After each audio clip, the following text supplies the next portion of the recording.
ہیں، بلکہ اب میں تو آپ سے یہ گزارش کرتا ہوں، تھوڑی دیر کے لیے ہم یہاں سے ہٹ ہی جاتے ہیں، راج سمن سے ہٹ کر اب ہم تصورات کی دنیا میں اجمیر معلیٰ چلتے ہیں۔ لیکن اب تک آپ اجمیر شریف گئے ہیں، غریب نواز کے مزار پہ آپ نے حاضری دی ہے، آج ہمیں غریب نواز کے مزار پر بھی نہیں جانا ہے، بلکہ آج سے تقریباً 800 سال پہلے، 850 سال پہلے ہم سرکار غریب نواز کو وہاں پر دیکھتے ہیں جہاں سرکار غریب نواز نے اپنی زندگی کا اکثر و بیشتر حصہ گزار دیا۔ وہ کون سی جگہ ہے؟ آئیے تصورات میں لائیں۔ ایک مرد درویش، ایک فقیر ایک درخت کے نیچے بیٹھا ہوا ہے، اور سامنے انا ساگر اپنا پورا جو ہے گویا کہ اپنے دامن کو پھیلائے ہوئے جو ہے مکمل طور پر پانی سے لبالب بھرا ہوا ہے۔ ایک فقیر ہے جس کو مصطفیٰ جان رحمت صلی اللہ علیہ وآلہ وسلم نے اپنا نائب بنا کر بھیجا ہے۔ ہم بھیک مانگنے والوں کو فقیر نہیں کہتے، اس لیے کہ بھیک مانگنے والوں کو بھکاری کہا جاتا ہے۔ ہمارے یہاں فقیر اس کو کہتے ہیں جس کی قناعت کو اللہ اکبر غنا رشک کی نظر سے دیکھتی ہے۔ میرے پیارے آقا صلی اللہ علیہ وسلم کے پیارے دیوانوں، ہم فقیر اس کو کہتے ہیں جس کی اللہ اکبر فاقہ کشی پر پیٹ بھرے ہوئے انسان بھی رشک کرتے نظر آتے ہیں۔ ہم فقیر اس کو کہتے ہیں جس کے یاد الہی کی بنیاد پر غافلوں کو اللہ کو یاد کرنے کا شعور نصیب ہو جاتا ہے۔ میرے پیارے آقا علیہ السلام کے دیوانوں، ہم فقیر اس کو کہتے ہیں جس کی رواداری کے سامنے نفرتیں ٹوٹ جاتی ہے، اور رواداری کے سامنے گویا کہ نفرتیں سجدہ ریز ہو جاتی ہے۔ یہی جو ہے فے اور قاف اور یا اور را کا تصور ہے جو ایک فقیر کے اندر سمٹ آتا ہے۔ میرے پیارے آقا صلی اللہ علیہ وسلم کے دیوانوں، ایک مرد درویش رسول اللہ کا نائب جس کی رگوں میں مصطفیٰ جان رحمت کا خون دوڑ رہا ہے، جو باپ کی طرف سے حسینی سید ہے اور ماں کی طرف سے حسنی سید ہے، یعنی نجیب الطرفین سید، اللہ اکبر۔ سرکار غریب نواز زندگی کا اکثر حصہ ایک درخت کے نیچے گزارا ہے۔ سرکار غریب نواز کی زندگی کا زیادہ تر وقت اجمیر معلیٰ کی زمین پر ایک درخت کے نیچے گزرا ہے۔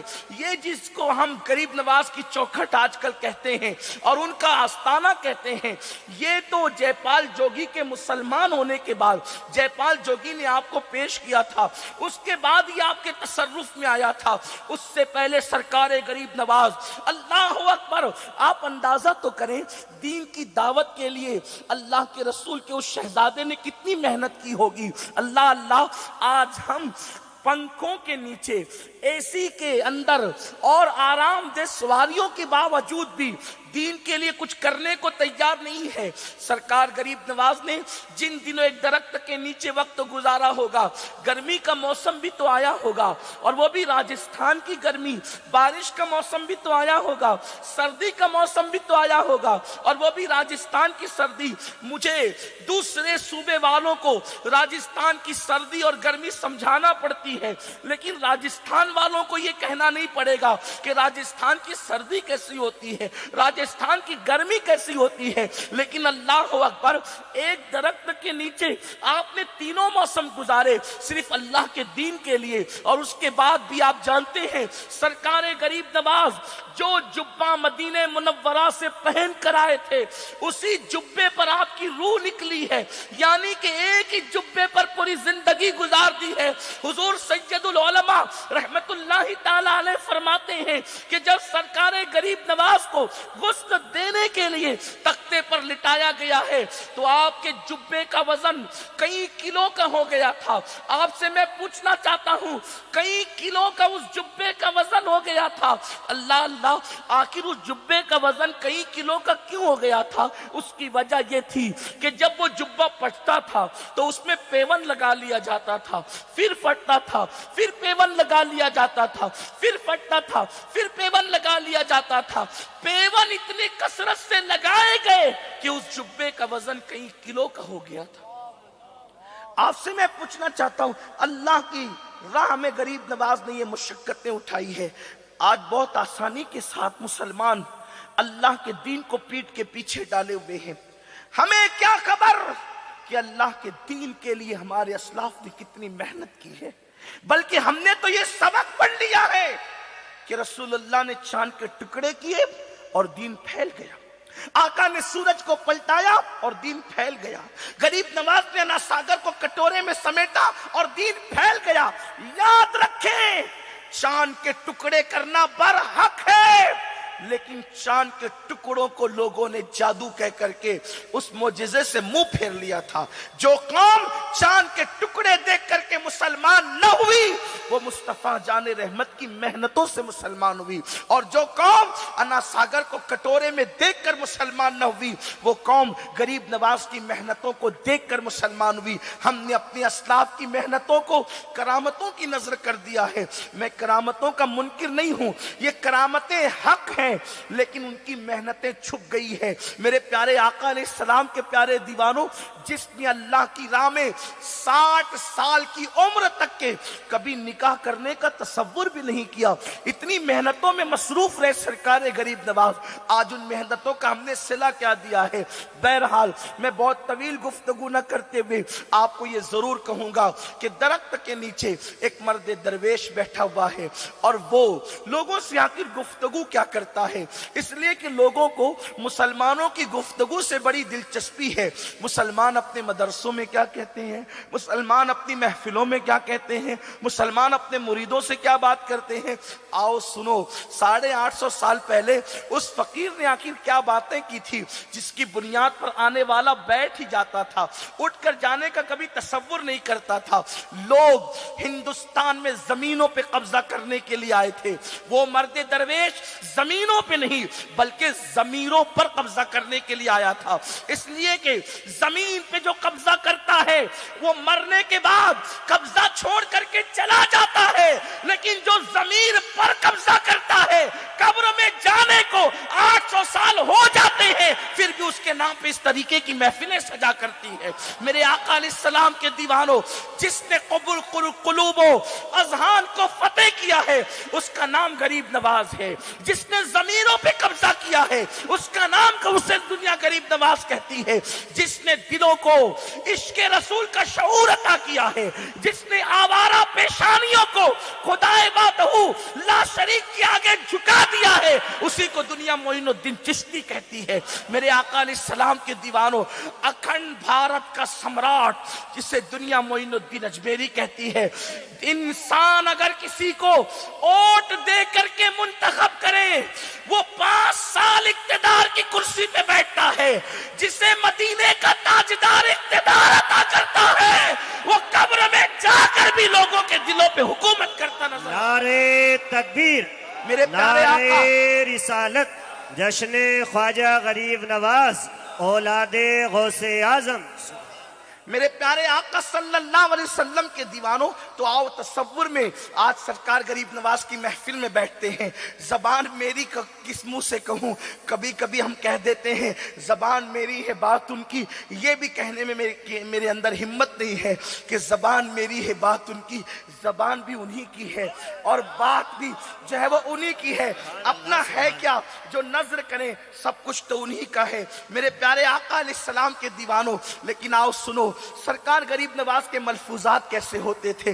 بڑی معذرت کے ساتھ اگر آج اللہ کسی کو بولنے کا شعور دیتا ہے یا تقریر کرنے کا ہنر دیتا ہے تو وہ زبان سے آگ اگلتا ہے، وہ زبان سے فتنے پھیلاتا ہے۔ اللہ کے حبیب علیہ السلام نے فرمایا مجھے سب سے زیادہ اگر فتنوں کا خوف ہے تو میری امت کے مقرروں کی وجہ سے خوف ہے، کیونکہ میری امت کے خطبہ میری امت میں فتنے پھیلائیں گے اور ایسے فتنہ پرور مقرروں کی زبانیں قیامت کے دن آگ کی کیچیوں سے کاٹی جائے گی۔ کبھی مجھے ڈر لگتا ہے اللہ میں ان میں سے نہ ہو جاؤں جن کے ہونٹ آگ کی کیچیوں سے کاٹے جائیں۔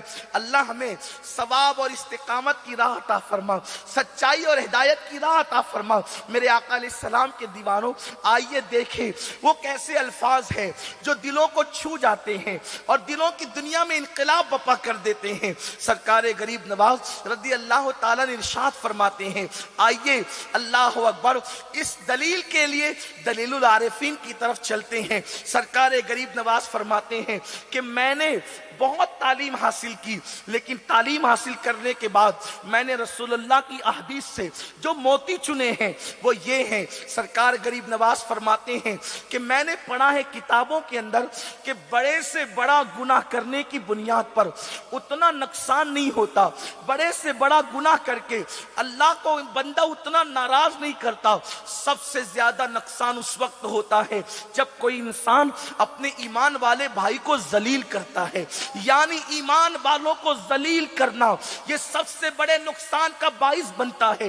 اللہ اکبر اس وقت سب سے زیادہ ناراض ہوتا ہے جب تم کوئی اپنے مسلمان بھائی کو ذلیل کر دیتے ہو۔ میرے آقا علیہ السلام کے دیوانوں، میں آپ سے پوچھنا چاہتا ہوں، سرکار غریب نواز کی تعلیم تو دیکھو، فرماتے ہیں بڑے سے بڑا نقصان اللہ اکبر تمہیں اتنی مصیبتوں کی طرف نہ لے جائے گا جتنا مسلمان کو ذلیل کرنا۔ سرکار غریب نواز فرماتے ہیں انسان کو گالی دینا تو بہت دور کی بات ہے، اللہ کے رسول نے فرمایا کبھی کھٹمل کو بھی گالی مت دو، کبھی پسو کو بھی گالی مت دو۔ اگر تم نے کھٹمل اور پسو کو گالی دیا ہے تو قیامت کے دن اللہ تم سے اس کے متعلق سوال کرے گا۔ سرکار غریب نواز فرماتے ہیں اگر تم نے کسی مومن کو گالی دی ہے اور اس سے معافی نہیں مانگی اور تم نے توبہ نہیں کی ہے تو مجھے ڈر ہے جب مرو گے تو تمہارا ایمان تم سے چھین لیا جائے گا اور تم کافر ہو کر کے مرو گے۔ میرے آقا علیہ السلام کے دیوانوں،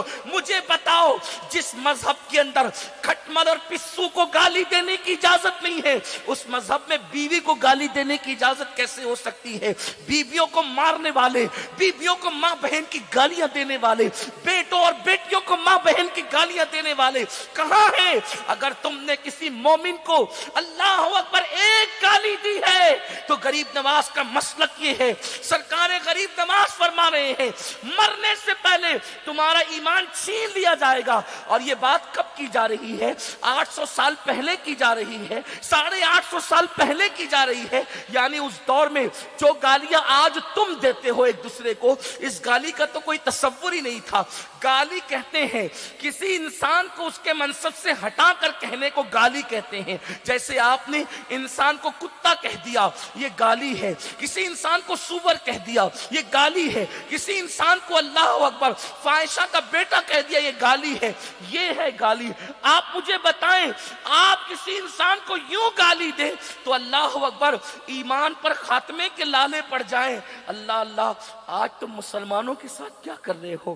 ایک دوسرے کا دامن پکڑتے ہو، ایک دوسرے سے لڑائیاں کرتے ہو، تمہارا پڑوسی تم سے محفوظ نہیں، تمہارے گھر والے تم سے محفوظ نہیں، حتیٰ کہ تمہارے ماں باپ تم سے محفوظ نہیں۔ کیسے مسلمان ہو؟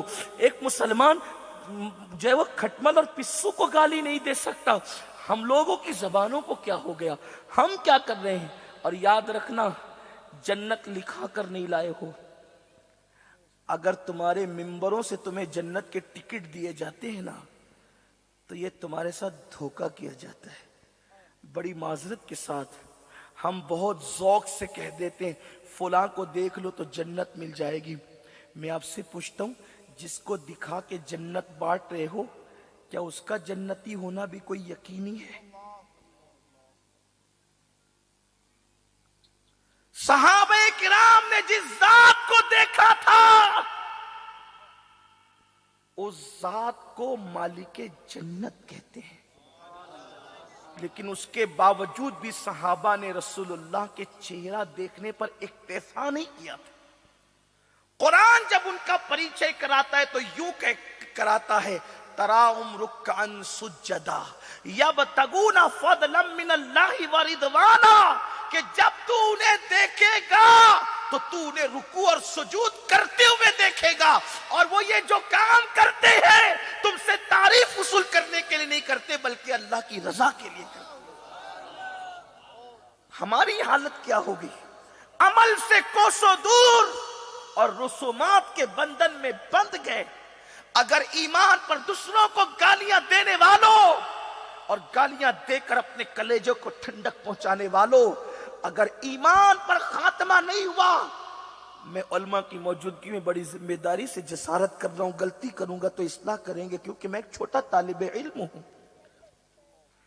اگر نبی کا بیٹا بھی کفر پر مرے تو وہ بھی جنت میں نہیں جا سکتا. میری اور آپ کی اوقات کیا ہے, ہماری حیثیت کیا ہے؟ کیا تمہیں نہیں پتا ایک نبی کا بیٹا کفر پر دنیا سے گیا.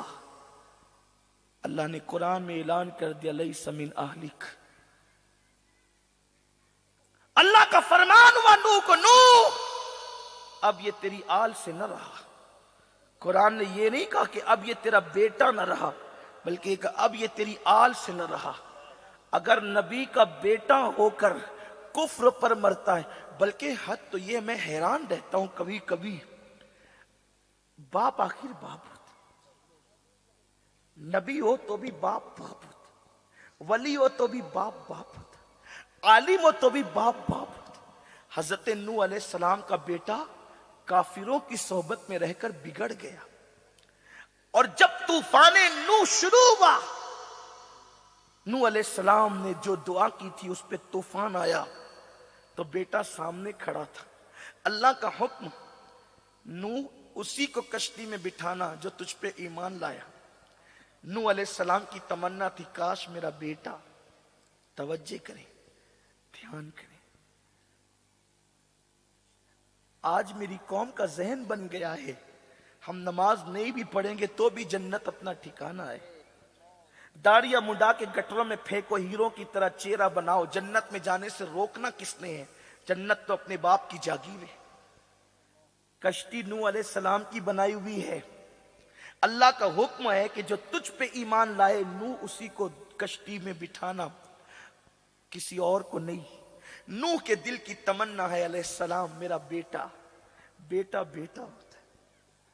نوح علیہ السلام اللہ کے حکم کے سامنے کس قدر مؤدب ہے. سوچتے ہیں کہ بیٹا میرا کلمہ پڑھ لے تاکہ کشتی میں بٹھا.